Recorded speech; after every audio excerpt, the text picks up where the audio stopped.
Olá, seja muito bem-vindo a mais uma aula do nosso curso. Hoje eu respondo uma pergunta feita pelo nosso colega Elson Mira. Ele está atuando como assistente técnico em um processo judicial. Ele é o assistente técnico do Banco do Brasil e uma empresa ajuizou a ação contra o Banco do Brasil. O objetivo dele é exatamente dar as respostas como assistente técnico, ou seja, agora o nosso papel não é mais como perito judicial, ou seja, aquele profissional que é imparcial, que está sempre do lado da lei.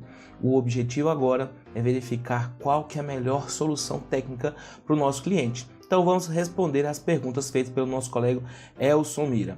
Ele dá um resumo do caso, que é o seguinte, olha, ele recebeu o laudo pericial relativo ao processo, que está atuando como assistente técnico, a autora é uma empresa e o réu é o Banco do Brasil. Trata-se de uma cédula de crédito bancário. E as perguntas deles é no seguinte sentido. Primeira pergunta, eu devo elaborar o relatório reportando-me ao cliente, ao advogado, ao juiz ou ao perito do juízo? Elson, você elabora o seu relatório reportando-se ao juiz, sempre ao juiz. A gente tem aquela tríade partes reportando ao juiz. Então, você vai colocar ao excelentíssimo senhor juiz, doutor tal, fulano de tal, isso e aquilo, da vara tal, conforme os modelos que eu disponibilizei na área de recursos do nosso curso também. Segunda pergunta, o laudo pericial entende que o laudo financeiro apresentado pela autora, bem como seus argumentos, estão errados. No meu relatório, eu devo fazer menção a cada argumento desenvolvido pelo perito do juízo, mesmo que ele convirja aos interesses do meu cliente, no caso o Banco do Brasil? Na verdade não, Elson. Você vai responder aos quesitos que não convirjam para o interesse do seu cliente. Se for interessante você apresentar algum ponto complementando, você pode colocar quesito tal, o perito deu tal resposta, a parte acredita que isso e aquilo, complementando, reforçando o argumento do perito. Mas se você não quiser, se você já achar que a resposta do perito está suficientemente completa, você pode sim deixar apenas o laudo técnico revisional nesse caso. Terceiro, embora o perito do juízo tenha tratado de cada um dos quesitos do autor, eu posso analisá-los, inclusive considerando a resposta do perito do juízo?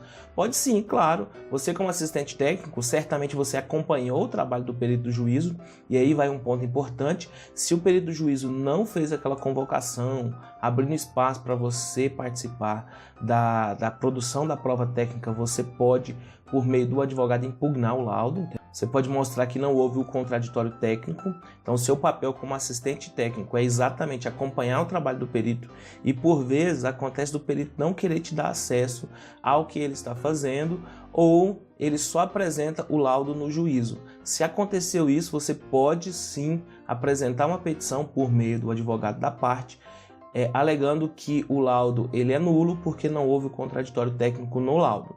A partir do momento que você apresenta a sua contestação ao laudo, quer dizer que aquele laudo já está válido, então você vai ter que decidir aí se você apresenta a contestação ao laudo ou se você faz a impugnação ao laudo. Mas tecnicamente você tem que atuar junto com o perito na elaboração da prova pericial e depois você pode sim apresentar o seu laudo de forma divergente. Então aqui, embora os quesitos sejam do autor e você seja representante do réu, você pode sim fazer um parecer contestando cada um dos pontos, se você achar interessante, se você achar que isso vai corroborar para o entendimento do juízo de que o seu cliente está correto.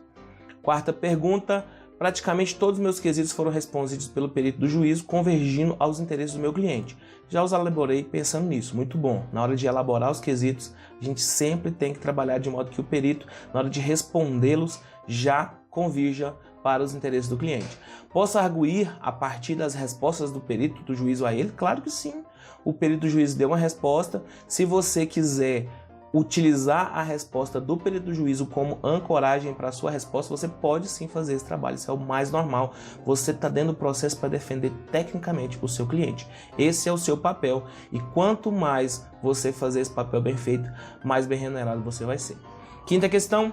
Um dos pleitos da autora é que o Banco do Brasil cobrou taxa superior à taxa de média divulgada pelo Banco Central.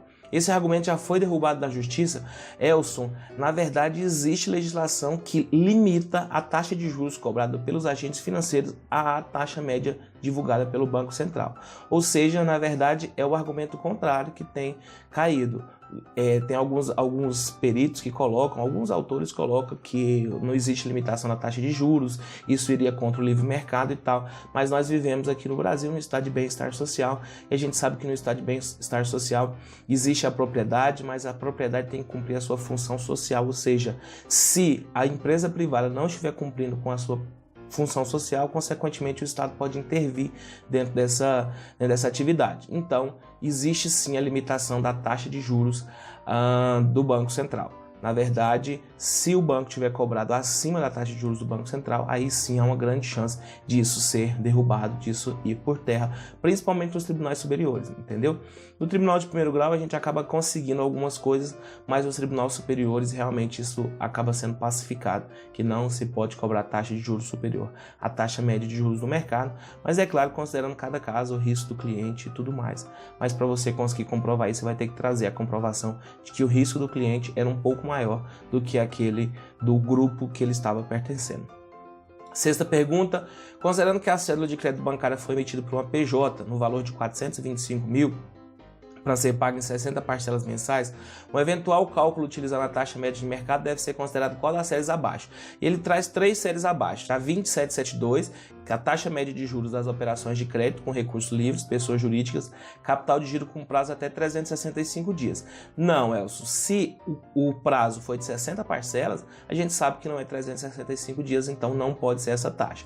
Segunda série histórica lá do Banco Central, 2723, taxa média de juros em operações de crédito com recursos livres, pessoas jurídicas, capital de giro com prazo superior a 365 dias. É exatamente essa série que você vai utilizar, 2723, taxa média de juros das operações de crédito com recursos livres, pessoas jurídicas, capital de giro com prazo superior a 365 dias.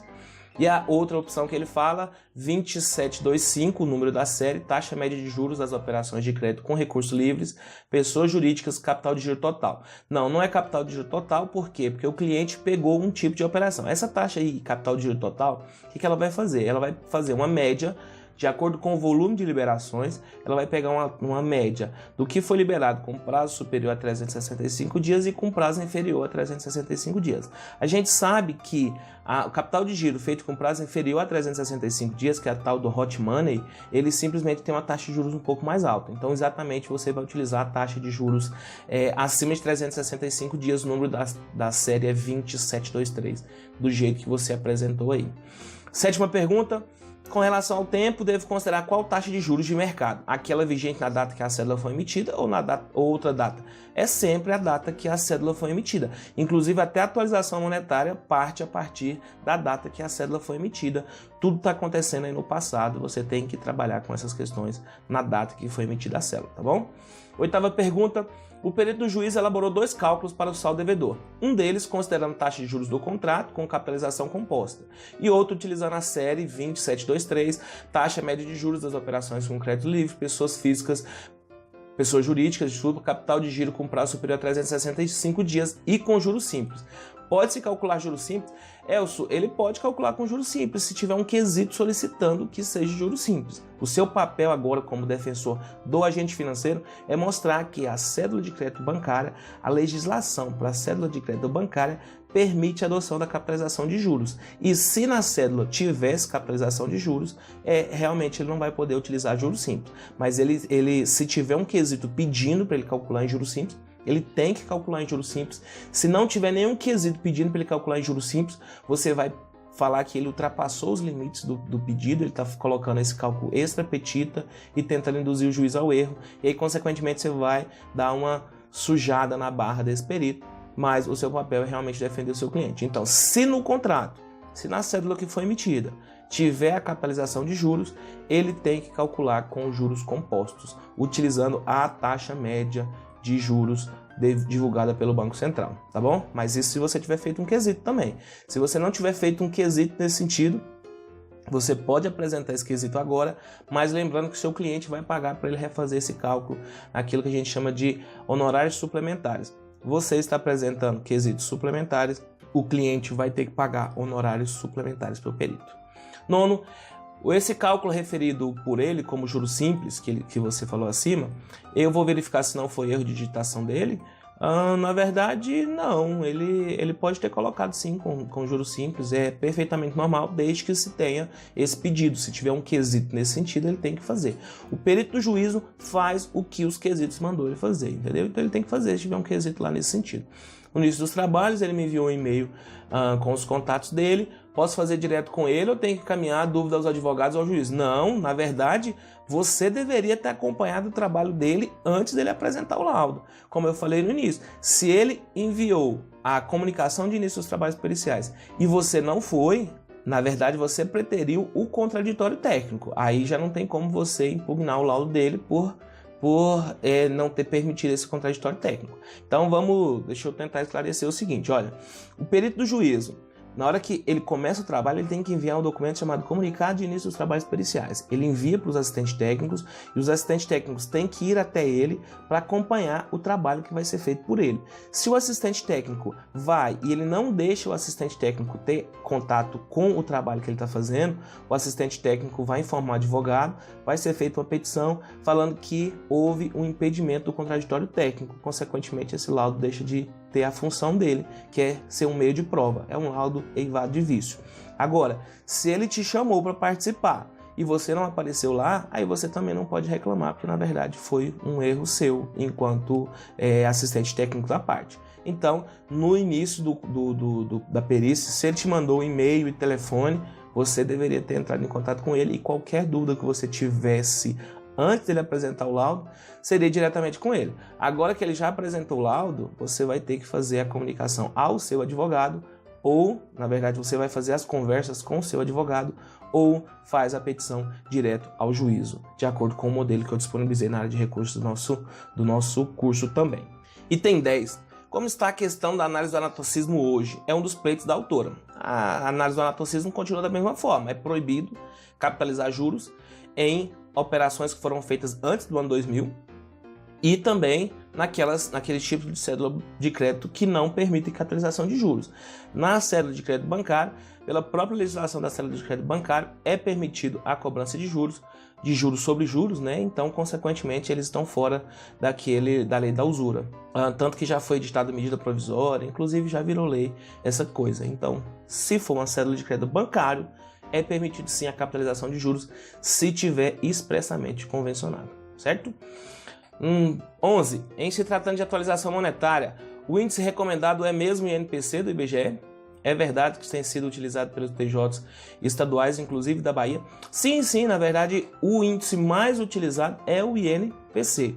Mas existem alguns processos que a partir de 2014 está utilizando o IPCA-E. Aí você vai ter que verificar qual que é o utilizado no tribunal que você está utilizando. Realmente, com essas informações apenas, não tem como eu te falar qual que é. Normalmente, a gente utiliza o INPC quando não tem algum outro indicador definido pelo tribunal de origem. Mas normalmente é o INPC mesmo. 12ª pergunta. A autora não juntou na inicial os contratos que originaram aquele objeto da contestação. Foi um candeamento de contratos. Nem extratos relativos a ele. O perito do juiz argumenta que por isso os cálculos da autora não servem para deslinda de algumas questões. A autora pode ainda juntar esses documentos ou o fato de não constar na inicial impede que junte esses documentos. Na verdade, existe a opção a regra geral no processo civil é de que quem acusa tem que provar. Entretanto, como se trata de uma relação de consumo, o Código de Defesa do Consumidor fala que a obrigação de apresentar os documentos é do banco. Então pode acontecer essa inversão do ônus da prova. Se isso aconteceu, é o banco que tem que apresentar os documentos e você, como assistente técnico, tem que organizar esses documentos para ele também, tá bom? E continuando a pergunta número 12, assim o meu relatório e julgamento, na verdade você não faz um julgamento, né? Você faz um relatório. Assim o meu relatório deve se ater àquilo que foi juntado na inicial? Não, na verdade não. A parte ré pode sim ser obrigada a apresentar esses documentos, já que ela é a fornecedora dos bens e serviços. Está lá colado com o Código de Defesa do Consumidor e o Código de Defesa do Consumidor se aplica totalmente nas relações de crédito. 13º, o contrato prevê a cobrança de comissão de permanência nos termos da resolução CMN 1129 de 86, o que foi criticado pelo perito do juízo no sentido de que não é cabível. Isso está pacificado ou ainda é possível a cobrança de comissão de permanência? É possível a cobrança de comissão de permanência desde que ela não esteja acumulada nem com juros de mora nem com outra comissão de permanência, entendeu? Então, se não tiver a cobrança de juros de mora pode sim cobrar a comissão de permanência e tem um monte de jurisprudência para você pesquisar sobre esse negócio. Comissão de permanência não pode estar acumulado com juro de mora nem com juro remuneratório. Se for, tanto faz. Na verdade, na maioria das vezes, o valor da comissão de permanência é o mesmo valor dos juros remuneratórios, por isso não teria sentido cobrar os dois ao mesmo tempo. Mas aí faz a escolha. Deve ter sido esse o ponto que o período do juízo apresentou. Não tem sentido cobrar a comissão de permanência quando já está se cobrando juros remuneratórios dentro do processo. 14ª pergunta. Se eu tiver que elaborar o cálculo considerando a comissão de permanência, os valores dela serão juntados ao saldo devedor mês a mês? Exatamente. Se o cliente não pagou, continua correndo juros remuneratórios ou comissão de permanência. Tanto faz. 15ª, se a resposta da pergunta anterior for sim, ficará comissão de permanência sobre comissão de permanência? Pode isso. Na verdade, não é comissão de permanência sobre comissão de permanência. Seria comissão de permanência sobre juros remuneratórios. E aí você vai ver que, por isso que na maioria das vezes as pessoas preferem não cobrar a comissão de permanência, porque vai gerar um problema maior, já que é a mesma taxa. Então, na maioria das vezes é a mesma taxa. Então, você continua cobrando juros remuneratórios daquele capital que está parado por esse período. Então, não seria comissão de permanência sobre comissão de permanência. Sim, juros remuneratórios sobre juros remuneratórios. Lembrando que não pode acumular os juros remuneratórios com juros de mora. Beleza? E a última pergunta, esse foi grande, viu? A cédula prevê expressamente que se o Banco do Brasil tiver que recorrer a meios judiciais, terá direito à pena convencional de 2%. Essa é a multa, né? 2% do saldo devedor apurado, além de honorários advocatícios de sucumbência a serem fixados pelo juiz da causa. Esses 2% já calcula agora, acrescentando ao saldo devedor, correto? Na verdade, você já vai calcular esses 2%, acrescentando agora, mas na próxima fase do processo, que é a fase de execução, essa é a fase de conhecimento. Na fase de execução do processo vai ser recalculado, então você vai verificar se é agora a hora de você colocar ou depois, mas depois vai ser recalculado de novo. Eu colocaria sim esses 2%, já mostrando qual que é o saldo devedor correto, para o perito da liquidação ele só precisar fazer a atualização monetária mesmo. Eu acho que essa pergunta ficou bastante grande, eram muitas perguntas, né? Mas eu acredito que essa pergunta, eu resolvi gravar o vídeo, porque eu acredito que essa pergunta também seria perguntas, dúvidas de outras pessoas atuando como assistente técnico, então já fica aqui a resposta, tá bom, Elson? Então, são essas as questões. Qualquer dúvida adicional, entre em contato conosco. E aos demais alunos que perceberam aí o que é ser um assistente técnico, eu acho que deu para dar uma clareada, mais ou menos como funciona a atuação do assistente técnico. Um grande abraço e até a próxima aula.